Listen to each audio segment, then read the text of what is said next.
தூத்துக்குடி மாவட்டம் திருச்செந்தூர் நகராட்சியில் உள்ள ஜீவா நகர் மற்றும் மீனவர் காலனி பகுதிகளில் சுமார் 30க்கும் மேற்பட்ட வீடுகளில் மழைநீர் புகுந்தது. இதனால் வீட்டில் இருந்த பொருட்கள் சேதமாகின.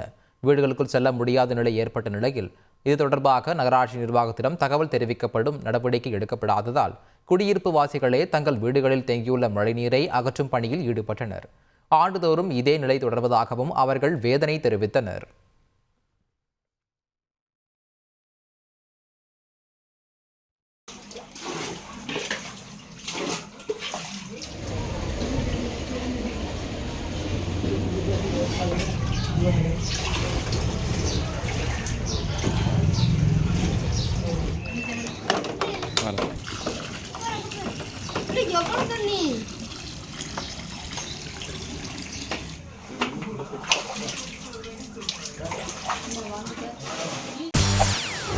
செய்திகளை உடனுக்குடன் தெரிந்து கொள்ள உடனே சப்ஸ்கிரைப் பண்ணுங்க.